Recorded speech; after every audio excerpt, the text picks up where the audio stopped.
Hello and welcome to the Pushing Tim podcast here on the AviationSource YouTube channel. I'm joined today by my assistant editor Len Varley and our CEO Tom Sharhouse. Hey guys, how's it going? Greetings, sir. Greetings. Good, thank you. Oh, great. Right, well, let's get into it today. We'll start with our first, sort of discussion point, from this week's busy set of news. So it's about Boom Supersonic. They've completed their fourth test flight, I believe it is, where they got up to a speed of Mach 0.61. Obviously, it's still a bit of a journey to go to get to Mach 1. I think it's 1.6, 1.7. They aim to get with Overture. Obviously, on the XB1, which is the test prototype, they're probably going to want to replicate speed similar and altitude similar as well. So, Len, what's your thoughts on this? Yeah, well, good to see you've started with a boom for this one. Pardon the pun. Very interesting with this. With the story that's come up this week, we've been following it along since the first flight test, which was back in March this year. So Boom Supersonic's now on the fourth of 10 planned flight tests. So they're taking the XB1 demonstrator aircraft progressively up to supersonic flight. So this fourth flight test this week has followed the third test by 8 days. So they're kind of ramping up at the moment, which is interesting to see. Yeah, you mentioned this was the fastest test they've done so far, which has taken them to 0.617 Mach. So they seem to be progressing well with this, and I think it's starting to become real with this now. The prospect of moving to a second era of supersonic flight, basically. Yeah, no. Tom? Yeah, I think I'll continue on there for the pan since Len opened it. They certainly sent shockwaves into the industry, didn't they? When they announced the program. Thank you so much. I'm here all week. Thank you. I see what you did there. Yeah, thank you. I was quite clever. But if I'm being entirely honest, I'm not overly sold on the Boom project. I know it's kind of like a return to that Concorde era, if you will. But for me, I'm not entirely convinced it's really what the industry needs. I mean, we're kind of in this really delicate point right now as a world where we're looking to reduce our global emissions in flight travel by at least 50% to make it net zero by 2050. You've got Cambridge University, only this last week, they released a report that suggested if they increased the flight time from New York to London by 1 hour, they could reduce each flight's emissions by 7%. So there's already gains to be made in terms of an eco aspect with a slower flight and a longer flight. So where exactly does Boom sort of fit into this world? Because I mean, ultimately with these newer engines, the technology is better, but we haven't still developed strong sustainable aviation fuel. So I don't really see how they are going to build a supersonic engine that's capable of running on SAF, because we don't even have SAF for a classic turbine engine that we operate now. We can't even really use SAFs on propeller turboprops, and they're super efficient in terms of like distance per, the sort of capacity per passenger in terms of their CO2 emission rates. So I'm not entirely sold on the project. For me, it's not really something that I'm expecting realistically to ever sort of have the intent that I think they're going to do. Maybe I'm a little bit skeptical. I personally think this is going to end the same way as Concorde. I very much see this as something that will come in, and like Concorde was popular in the UK and the Europe, I suspect that Boom will be popular in the US only, and in the Middle East as well. I suspect they'll probably go for them, but outside the Middle Eastern carriers, I mean, American Airlines are already operating on such tight margins. For me personally, I don't really see it being a long-term success. I think if it does come and if they do make these adjustments in speed and they do get to where they want to go, I can't see it being a long-term aircraft that people use for many years to come. You might even see United Airlines cancel all their orders before the aircraft even enters production. But that's just my take on it. Yeah, no, for sure. There's definitely been, sort of a lot of skepticism on it. Even, even Tom, when we've been, to Paris Air Show, Farnborough, there's always been a sort of mood of skepticism around the project. I think the most, sort of recent example in the last sort of 6 to 12 months was about propulsion, because, at one point, Boom were going around, speaking to the likes of Rolls-Royce, Pratt and Whitney, all them to, power the aircraft, and they couldn't really get anywhere with it because, Rolls-Royce were going through, issues with, the XWB engines, Pratt and Whitney at the moment, with the GTF engines. So there was never sort of room for them to add on a new engine program on top of, what they're already dealing with currently. And obviously Boom have come out and, it kind of sounds like they're going to provide the propulsion themselves via the Symphony program. So again, the question marks, continue to, sort of remain present. But I think with me, I think it will come to fruition. And again, I think it is a question like what you said, Tom, about, what is that longevity looking like? They've already said that they're going to try and be environmentally sustainable, but it's one of those, when you think of a supersonic aircraft, you think of a powerful gas guzzler that is, propels an aircraft, twice the speed of sound, London to New York in 3.5 hours. So it'll be interesting to see how it works if if Boom can get to that finish line. Yeah. It will be interesting. I mean, I just think there's just so many questions that need answering that I just don't think we're anywhere near to getting an answer to. The list is pretty much endless. It's at what point can the aircraft actually open its supersonic aspect? Because we know that they can't go supersonic over land.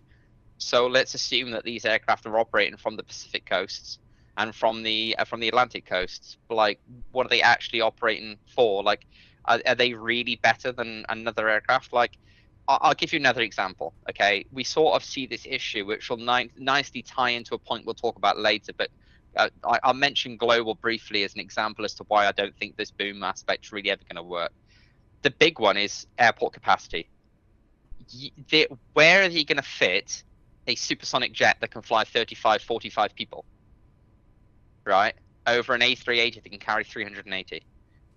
Because both require a stand. Now, the A380 obviously does require a bigger stand, but the A380s carry more capacity for that one stand than 5 Boom subsonic aircrafts.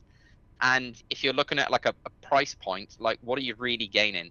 I mean, if we think back to what Concorde was so popular for, it was that whole business idea of you could be in London, for lunch, and then you could be back at home in New York before dinner.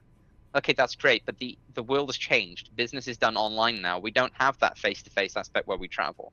You don't have that desire to need to be in a room with somebody in another city now to talk to them. You can open up the computer and you can connect through Teams and stuff like that. COVID really just accelerated this online world that we all now freely enjoy and accept. So for me, I just think the whole Boom market in itself just potentially it existed back when they started this project, but I don't think it exists anymore. The world in which they're talking about, I don't think ultimately exists. So I'm a skeptic on it. I think I remain to be proven wrong, but for me, I just do not see this thing getting any traction. I see this very much as a project that we'll all be talking about in 5 to 6 years' time and going, where did it all go wrong for Boom?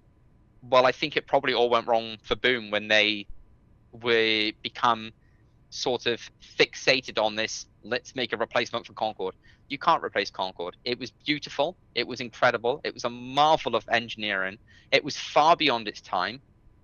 Like, everyone would agree that Concorde was using technology that far outdated aircraft that were operating in that time. I mean, Concorde would be considered a modern plane in terms of its technological capabilities, even now. So, where exactly does Boom go? I don't know. For me, I don't see it. It's a non-runner. I don't see long-term success in it. I don't see long-term enjoyment out of it, and I don't think airlines are going to submit to it. I can see a lot of airlines canceling those orders in the next couple of years, particularly if the financial issues we're seeing with airlines continues. Yeah. Well, I feel like I've got to be a ray of positivity with this kind of skepticism here.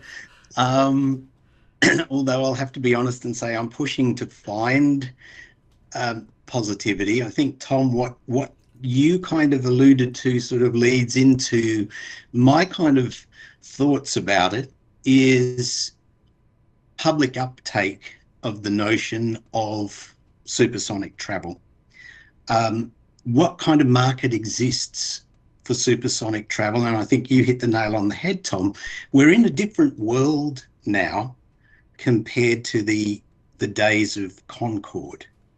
In the sense, as you appropriately said, we do a lot of business online now. We don't need to jump on a fast jet and get across the other side of the world quickly for business meetings and then home for dinner.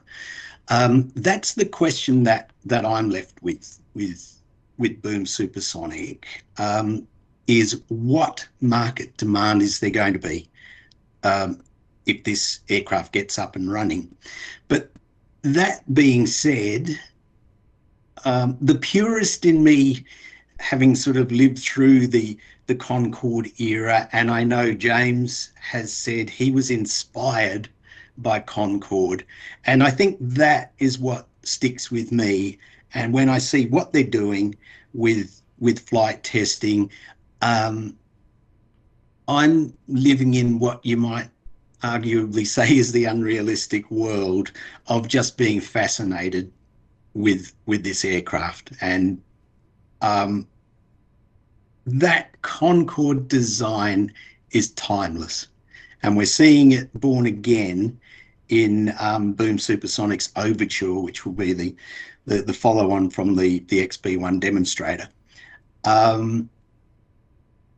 Yeah, that's kind of pie in the sky, but that's where I kind of sit with Boom Supersonic. Whether it works or not, we're dealing with what was an awesome era for aviation and potentially seeing it again, and that's the thing that kind of inspires me. So that's my fairy tale spin on Boom Supersonic for you. I mean, my sort of comeback to that, I mean, if any of our listeners really want to experience what it's like to get over the Atlantic in 3 to 5 hours, just sort of hope that there's a hurricane just off the coast of America, and you'll achieve that in a modern jet as well. You don't need to go supersonic to get back across. Absolutely. You can achieve that with strong tailwind if it's quite sufficient on the day for you. Well, to be quite honest, James achieves it with half a dozen monsters. I don't know if I can say that, but there it is. We're not sponsored by Monster on this program. No. I'd love to, though. Yeah. However, if you do work for Monster and you'd like to sponsor us, you can reach out to us at marketing@aviationsourcenews.com. Hello, Monster. Yes. Yeah. Sure. Just one moment. I'll put you on with the boss. Yeah. But yeah, I don't know. It's great. I like your positive spin on it, but like for me, I think maybe I don't know, like of a different variant of av geek. I just think for me, we should just enjoy the fact that Concorde existed and what it was and what it represented, and we should just leave that be, because I don't think there's a world for it anymore. And we all just need to come to terms with the fact that what Concorde was a beautiful experience for anyone that was lucky enough to live through it, and anyone that was lucky enough to live and see it and fly on it. Like it was incredible, and it was an achievement that will be forever like lauded in aviation. But just, let the laying dog rest, as they say, like just let dogs lay. And I don't know. That's just my thing on it. It just seems like a lot of work for no real benefit. Well, I guess that all remains to be seen, but I'll only, as a plug, say for those people that want to follow along with it, as I do, if you go to our website and actually hit the search on Boom Supersonic, you will actually see all the back trail of articles from the first flight test up to current day. So be very interesting to see where they go from here. And following on from that plug, I'd like to just remind all our subscribers, we have recently launched an eco program because we did just discuss sustainable aviation fuel. So if you're interested to know what that's all about, it's a program which we've partnered with our charity partner One Tree, where for every subscriber that joins us, we ensure that 2 trees are planted.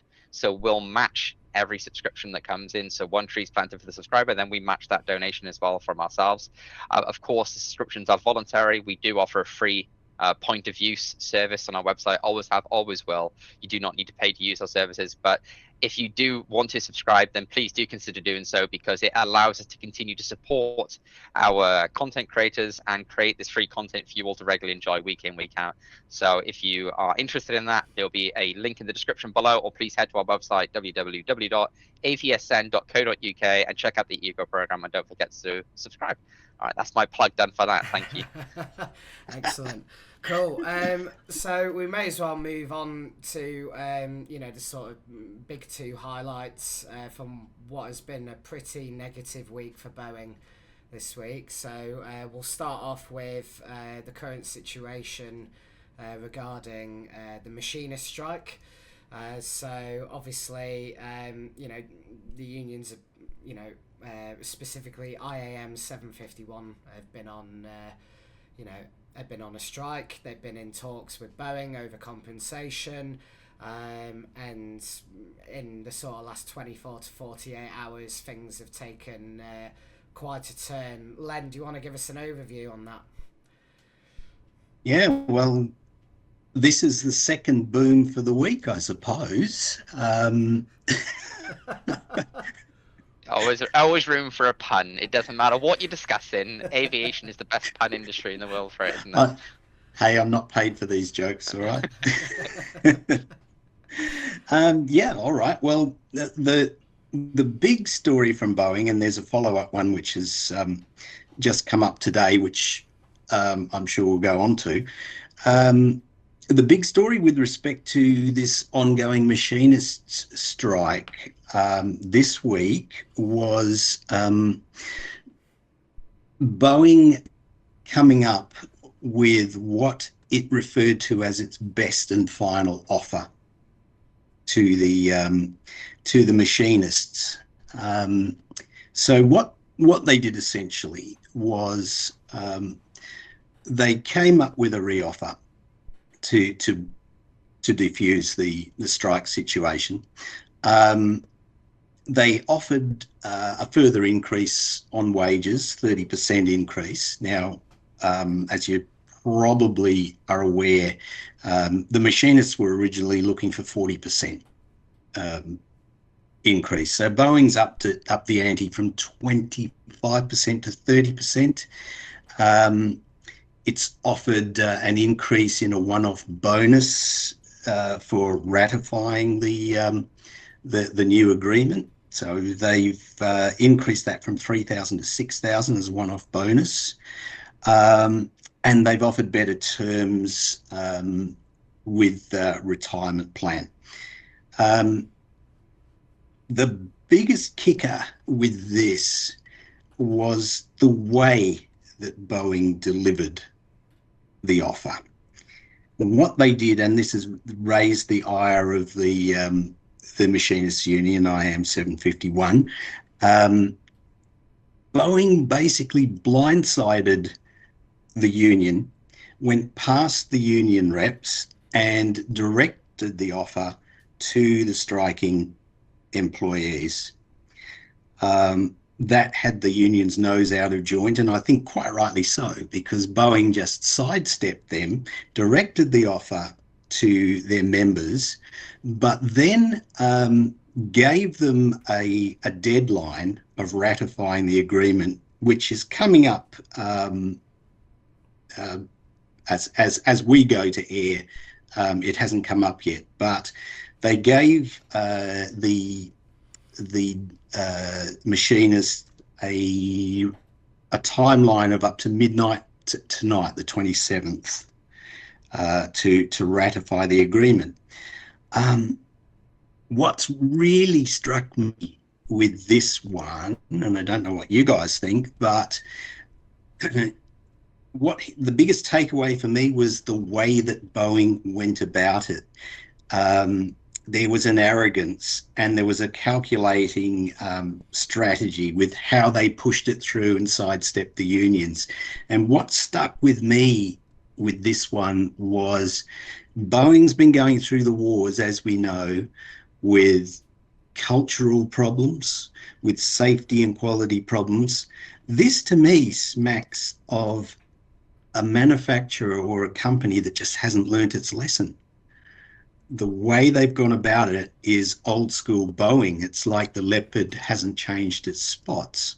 So that's where we're kind of sitting at the moment with that. It's kind of on a knife edge, and we're waiting for the next step or the next move from the union, basically. Yeah. Tom, what do you think? Yeah, I agree with Len. I think that, like, this is just prime arrogance from Boeing, really, isn't it? I mean, this is their worst strike since 2008. And I mean, that should tell you everything you need to know, that as a company culture, I think for me, Boeing's just lost the plot completely. I actually think these issues stem far beyond just what's happening with the machinist. I mean, we'll get into that discussion a little bit more as we go through this as well. But I think if we're being honest, I think these are deep-seated issues that exceed all the way back to the merger with McDonnell Douglas way back when. And because since then, that board has been pretty, well, I mean, atrocious is the only way to put it. I mean, in the last couple of years, you know, we have seen Boeing make changes, which, as aviation professionals and people that enjoy Boeing aircraft, I mean, I'm just going to caveat this right now. Like, I like Airbus, but I've also been a large fan of Boeing aircraft for many years. I've never disliked Boeing planes. I mean, there's always this Boeing Airbus rivalry that everyone sort of casually has, but I've always found both to be beautiful aircraft manufacturers, and I've enjoyed flying on both equally. But for me now, like, if I'm honest, I don't want to get on a Boeing plane. It's fundamentally not safe, and it's not. And I don't even think it's anything to do with the airlines themselves anymore. I think even the airlines have now starting to think, where's the Boeing that we had a relationship with all those years ago? Like, where's the Boeing that trusted us? We go back to pre-COVID. We get Trump in office. Okay, I mean, that shocked up the system, and he starts pulling in all these ridiculous importation tax policies for aircraft manufacturers outside of the US in an attempt to, I think, stop Bombardier and Airbus from pulling off the C-Series aircraft. And what did they do is they just opened a factory in Mobile in the United States, and instantaneously it circumvented the whole thing. The only people that have suffered from that decision is Boeing, who have now collectively now decided to outsource more of their aircraft production. And we've got, I mean, like, the list is just endless, isn't it? I mean, like, if you look back at the last 4 years, since the Max crashed in 2019, I can't think of a period since 2019 in which you've not seen Boeing accused of something dangerous, like conniving, hidden, a potential corruption, a cover-up, anything, you name it, really, they've been involved in it. And I mean, like, that's 5 years. That's a long time. And in that time, what have we actually seen? We've seen the CEO change, the CFO, and a couple members of the board. But the core of that board, the core people that made those decisions on the Max aircraft, they're still there. Yeah. And it's crazy to me that like, people aren't talking about this. Like, we talk about Boeing, like, you know, they're really sorry about everything that happened with the Max and they've paid out. But the people that made those decisions, the people that put the profit over the safety, they're still there. They're still working at Boeing. So when it comes to a large worker strike walkout, why would we not see Boeing try to circumvent union leaders and just think, I'm going to go straight to the workers because I'm a big company? I mean, it baffles me. And I think what it really boils down to, and I know this is going to be a strong opinion, but I'm going to throw it out there. I think it really boils down to the fact that when it comes to a large American company like that, the government doesn't have the teeth to go after it properly. That Boeing has for far too long been unregulated, and it's clear for the world to now see that. They've enjoyed this freedom for far too long, and now they're in a state where they just can't do anything right. I mean, the Max is just horrendous. It's a horrendous program. Like, it genuinely, at this point, it is far better just to abandon it and build that middle market aircraft they should have built 7 years ago. They've let Airbus absolutely walk away with the industry, and there's nothing they can do to rectify that situation. They've got no replacement for the 7.6 or 7.5. They've got no replacement for the 747, the 777X. I mean, don't even get me started on that. I mean, that's another discussion in itself, which we're not going to talk about today, obviously. But I mean, where do we even begin with that? And the Dreamliner. I mean, like, you're actively producing planes that are 0.2 millimeter out of alignment in their fuselage connection. I mean, what is that? I mean, like, seriously, what is that? This is the same company that built the 747, that marveled modern aviation, that we were all applauded and lauded over, and we've given them all the laudits that they deserve for it. The 777, an incredible aircraft, but like, Boeing is just a shell of its former self, isn't it? Ultimately, it's corrupt from the top down, and it needs a complete restructure. I think, as they say, I think Keir Starmer worded it quite perfectly: money simply won't solve the problem. Reform is the only outcome. Yeah. And I think that's a perfect way to describe where Boeing sits. It needs full reform from the top down, and every member of that executive board team has to go, because their ideas are obviously not what's required to get Boeing out of this difficult state. They're in financial trouble. The 737 production has stopped because of the strike of walkout. This worker strike walkout, sorry. You've got Dreamliner production that's affected because of it. 767 freighter production that's affected because of it. Where does it end? Like, for Boeing, where does it end? You almost feel sorry for the people that they promote to CEO and CFO, because you just know that they are the lambs that are going to be led to slaughter in a few months' time. Yeah, no. You know, if you've got anyone in the industry right now that you really don't like, get them to apply for a job at Boeing. I'm sure there'll be a CEO position over the next few years. Good grief.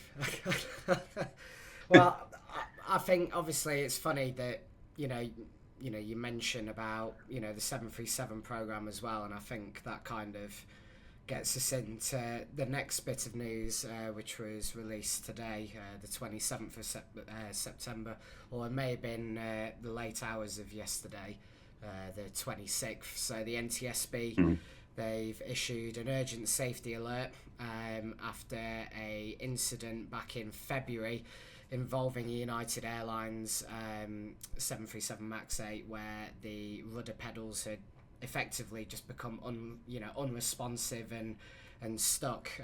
Len, you obviously covered this this morning, so do you want to just give us some insight? Yeah, so and this is but wait, there's more story for Boeing, which came in this morning. Just as I was thinking there's more trouble on the horizon with that machinist strike and the cultural aspect, yes, the story came up this morning. The NTSB, as you said, James, issued urgent safety recommendations for some of the 737NG and MAX aircraft following that incident you described. So essentially, with this one, they've identified a faulty rudder actuator. There was a manufacturing flaw. This is a Collins manufactured component. It was determined that there was moisture ingress into the component, which under cold temperatures froze, and it caused this like a rudder hardover type situation. So the fact that the NTSB's issued an urgent safety recommendation is quite telling. So this is another kind of watch this space one, because it's going to be interesting to see what sort of transpires with it over the next few days. Basically, what they've identified is, or Collins have identified, is there are 350 of these faulty actuators out in the field, which is going to mean inspections on aircraft. One of the recommendations the NTSB put was to the FAA, suggesting, I think, that the FAA might call for replacement of these identified faulty actuators. So yes, this is the hot off the press story. So it's going to be interesting again with this one to see what the next steps are. Yeah, with it. it's definitely another concerning aspect. I think also, what I'd be also curious to sort of hear from is the Dutch roll incident with that Southwest Max a couple of months ago. You know, obviously, the issue we've just mentioned to the Dutch roll, I don't think it's the same issue at hand, but I think it's just reflective of, there are so many issues ongoing, and I think this is, another one added to, an extremely long list of things that are going on at Boeing. And I think, as Tom kind of, touched upon previously, was, when it's all well and good getting a new CEO in, like Kelly Ortberg, who so far has, done relatively well in the context of, right, I'm going to be based in Seattle as opposed to the office in Chicago. Production oversight is coming back to Seattle, things like that. But I think a question I'll put to the both of you is this too little too late in that regard? Yeah, I think it is. I mean, I'll run a list down for everyone, for the people that have like sort of picked and sort of caught on to the stories over the last couple of years about Boeing. As it currently stands, this is the issues that they've discovered with the Max: ailerons, rudders, center of gravity, engines, and doors. Now, I don't know if anyone knows much about planes, but that's pretty much the entire aircraft. For those that know how aircraft are assembled, that means that in the last 2 years, the NTSB have identified faults in every single component that goes into building an aircraft. I mean, like, need you say more? The entire aircraft is not good. And I know there'll be a lot of Ryanair fanboys out there that will hunt me down for saying such things. And I understand that Ryanair is a big fan of their 8200M. But it's just not a good plane. I just don't understand. I mean, if I'm honest, the whole thing reeks to me of that McDonnell Douglas mindset, and the perfect example I will utilize of this is the MD-11. Because if anyone needs to know where the examples were in aviation as to why you cannot just shift an aircraft's center of gravity forward by a couple inches and it will be okay, the MD-11 is the perfect example of such. That aircraft has had more crashes because of its unique landing configuration requirements, because of its overextended center of gravity, than pretty much any other aircraft that I can think of in the history of aviation. I can't think of another plane that's had as many crashes due to its actual design as the MD-11. And all they did there was move the nose gear forward a couple inches. Well, they didn't move it forward far enough. That's ultimately the issue, but they've moved it forward ever so slightly. And that's all they've pretty much done with that plane. And what did they do with the Max? They moved the engines forward a couple inches. And look where we're at. We're 4 years on from 2 fatal accidents that killed 400 people. And accountability for that is still really, ultimately, I personally feel, yet to be taken by anyone. And I still think a lot of people from Boeing need to be held accountable and punished for what happened there, because it's horrendous. They are the worst industry accidents we've seen in many years in aviation. And I just, you don't know where to stand. And I bring back to that rudder point. This is not the first time a Boeing aircraft has suffered rudder issues. The 747-400 famously suffered from rudder-based problems. Many a 747-400s crashed because of freezing inside their rudders. The Northwest 747 suffered a rudder issue where it was freezing that caused it to contract and expand, that broke the seal around it, and it went beyond limits. And then the aircraft couldn't reset its rudder. And I think it was in Alaska that aircraft crashed, or where they attempted to land it from memory. I can't really remember, but just how many times do we need to see the same things repeat themselves before somebody starts to go, hang on a second, there could be a bit of a repeatable trend here. I suspect it could be McDonnell Douglas's mindset of building aircraft has creeped into Boeing a bit too much in recent years, and it's just wormed its way in there. It's, dare I say it, it's almost like a parasite that needs to be removed. It's like it's taken a perfectly good aircraft and ruining it. Yeah. Len? Yeah. Well, for us older crew, there were two fatals I recall back in the back in the 90s with Boeing with rudder issues. United Flight 585 in 1991 and USA Air Flight 427 in 1994. And both of those traced back to a hydraulic rudder power control unit, or PCU. And that caused a rudder hard over or uncommanded maneuver. So yeah, seeing the latest, the NTSB safety recommendations today, kind of threw back to that, and I'll hark back to something that Tom said, which is I've kind of thought for the first time in my life, in all these years of flying in general aviation aircraft and commercial airliners, never have I thought twice about getting on board an aircraft. But here we are today, and I'm kind of thinking there's a couple of aircraft, no names, no pack drill, couple of variants that I won't get aboard anymore, which I think is a massive tragedy for an iconic company like Boeing. Yeah. So yeah. No, yeah, and for me, I'll sort of finish my points off. Like, we sort of heard the new CEO talk, like, as you said, James, he's done really well since he's come in. But like him and Brian West talk about this rebuilding this customer belief in Boeing and rebuilding that customer experience again from owning a Boeing aircraft. The customer's all very well and good, but an airline's not going to buy the aircraft if people aren't going to get on it. Yeah. So I think, and that again, I think ultimately speaks to the issues in Boeing. They just don't know that.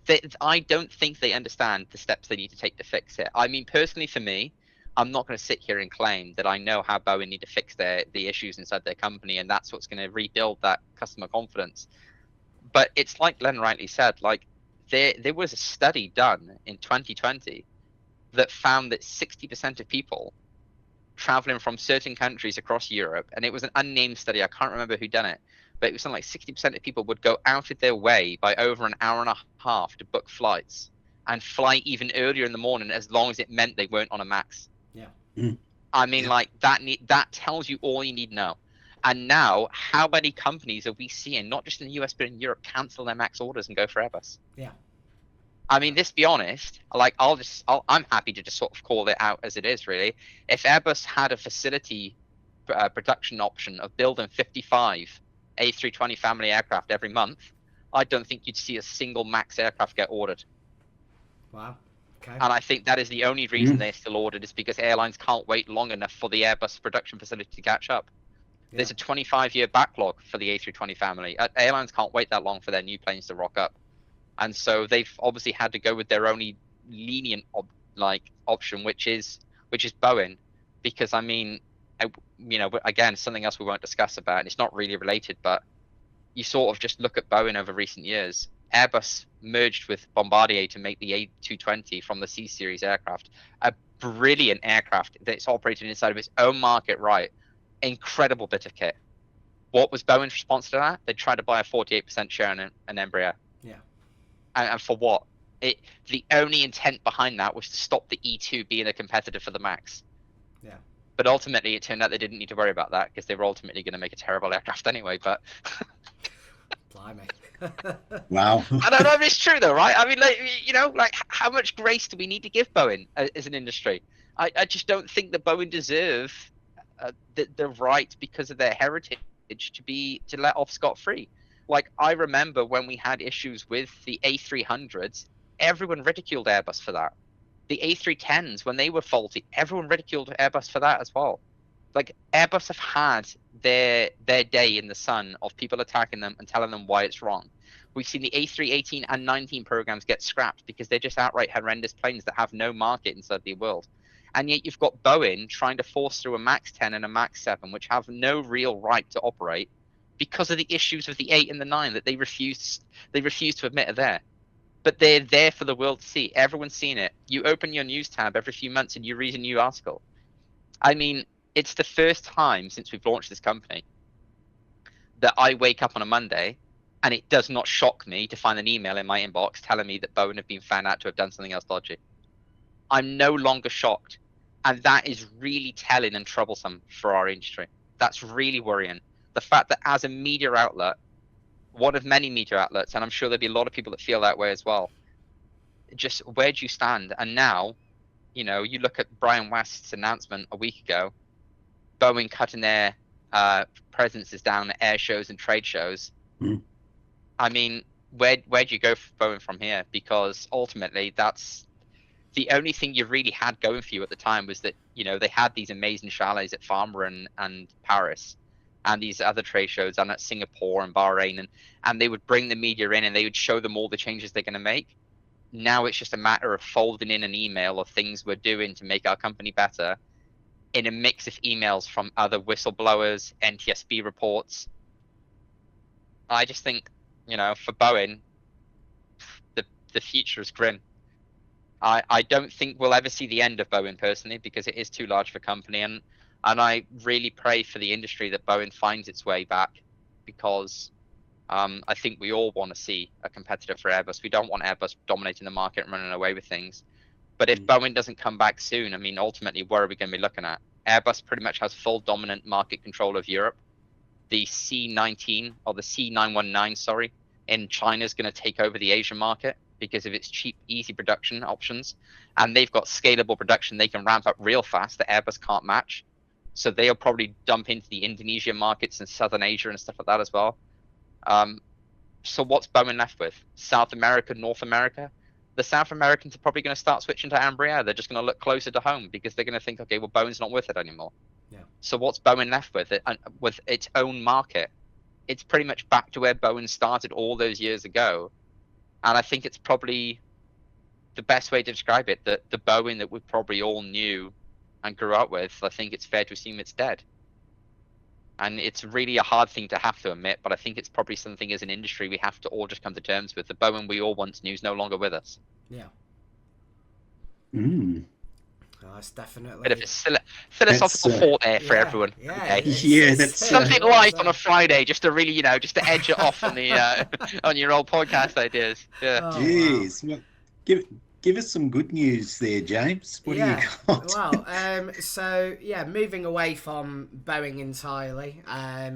So there was some big news this week from Global Airlines, and they basically announced a maintenance agreement with EFW, who's an MRO specialist, and EFW are going to be working on their A380 9H Global for quite a big overhaul, because that aircraft was previously sitting in the Mojave Desert rotting away. They managed to get it in a flyable state with the landing gear permanently down. They sent it to Prestwick, and the aircraft is expected to head to Dresden, where EFW are based, in the next few weeks to begin that process of overhaul, which is well in alignment of CEO James Asquith's sort of target of a 2025 launch.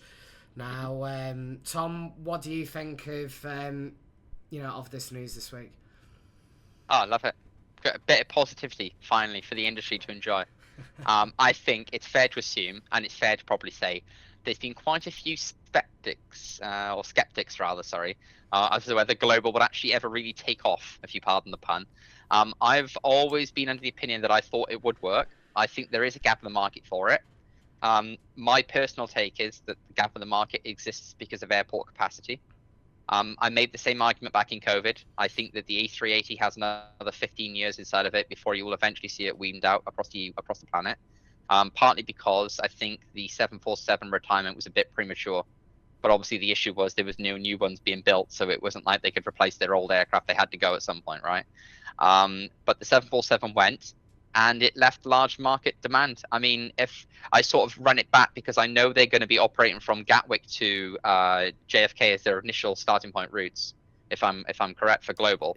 I just sort of look back to a perfect example of why I think that market's going to work quite nicely for them. Is if you think back to when BA operated the 747, they used to operate 5 747s a day from Heathrow to JFK. And those aircraft are now operated by one A380 and I think three 777s, if I'm not mistaken, or it could be two A380s, something along those lines. I can't remember exactly how it works out to be, but yeah, that's a lot of capacity that they lost in seating. So I think Global have pretty much hit the nail on the head there. There's a capacity seating issue for a cheap aircraft that can be filled up with lots of people and be flown from London to New York and only need to take up one stand in achieving so. You sort of look at Norse and Norwegian, their downfall, I think, was the capacity that their aircraft could take. Yeah. It wasn't so much the issue of the route. I think the route demand is there. It was just the capacity of the plane that didn't work out for them. And continues to not really work out for Norse, I think, ultimately. But, that's a different topic in itself. But yeah, A380, Global, very excited to see it. Interesting to see how it's all going to look. As you said, it comes from the Mojave Desert. I sat there for a while. My initial issue, which I know I brought up with you guys before we started this this podcast today, was I'm a little bit worried about the wing spar issues personally. That's something that's plagued a lot of A380s that have been parked away for multiple years, particularly during COVID. Emirates have suffered with it majorly. I mean, they're still working on their A380s now to fix those wing spar cracks and fractures. That aircraft obviously being in the desert, subjected to incredible heat, with really large wings and those outboard engines really yanking those wings down, I wouldn't be shocked to see that aircraft take a little bit longer than initially anticipated to get repaired for entry into service, as those wing spars could be more of a challenge than I think a lot of people might be giving it credit for. But outside of that, very excited to hear about it. Very excited to see what Global have got to offer. And I'm excited to see an A380 in a new color that we've not seen before as well, that beautiful like red that they've designed it in. Yeah, no, definitely. And I think, because I've had the pleasure to speak to the CEO, James Asquith, and what I love about his approach is, because I used to be a skeptic of Global, because I was thinking, this could be another startup that never actually comes to fruition. But after speaking with James a few times, and, even what he said to me, in an interview that I did with him, is that to be a CEO of a startup airline, you have to be delusional, which I thought was quite an interesting take on, launching a company like this. And I think that's where a lot of the skepticism has come from in terms of whether the airline will actually come alive. But, James has this belief and, in his own words, the delusion to take the airline, to an entry into service. And it is a bit of a strange concept when you think about it, but when you look at the aviation industry as a whole, if you ask the question, 110 years ago, would we see aviation becoming this, big multi-billion-dollar or multi-trillion-dollar industry? People 110 years ago were going, no, you're absolutely off your rocker. And I think, with an industry that has pretty much been built on delusion, Asquith is just another example of a CEO who's got, a real opportunity to, create a really, really strong airline in the UK.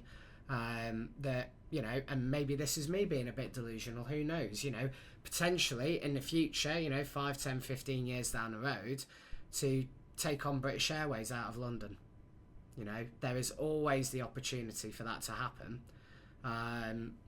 So, yeah, it's definitely going to be an interesting one. Len, what are your thoughts? Yeah, well, whatever you take away from that thought of being delusional, the thing that strikes me is behind James Asquith, there's an all-star cast of some really heavy hitters in his key positions. So that in of itself is rather telling. As Tom rightly mentioned, restoring an aircraft of that caliber to service after being mothballed for so long is a massive undertaking. The amount of work that will go into the base inspection, and that's not taking into account things that are uncovered during that maintenance cycle. The wing spar issue, for example, is a big one. But the aircraft's been assigned to Dresden with EFW, a major MRO player, and very experienced with Airbus. They're an Airbus specialist with wide body and narrow body Airbus aircraft, including obviously the A380. So this is kind of in keeping with the line that Global has taken, I think. They pulled out all the stops with the people that they've got into key positions. Now the aircraft's going to EFW for this major inspection. I'm kind of the opinion that having seen major inspections on aircraft, they always tend to drag out more than you expected. Yeah. And I would agree exactly with, excuse me, with what Tom said. This could be that, from what I see from Global, they seem fairly confident that they're going to make that 2025 startup projection. It'll be interesting, is all I'll say, to see what happens with this base inspection with EFW, whether it becomes a protracted exercise and puts them back. I hope not, for their sake, because they've certainly, I think, pulled out all the stops and put in some massive effort to get that, pardon the pun, off the ground.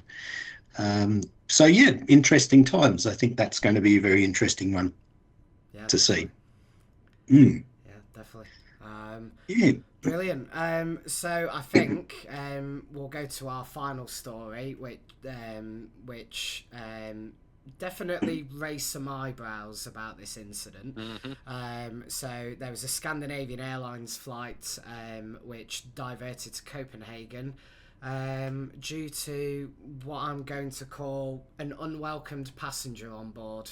Len, do you want to give us the lowdown on this? Yes, it's nice. It's nice to end on an interest story like this, because, like, as you know, we cover a broad spectrum of emergencies and incidents, and typically, if people are following along with what we do, they run the gamut from medical emergencies. That's very commonplace with emergency situations.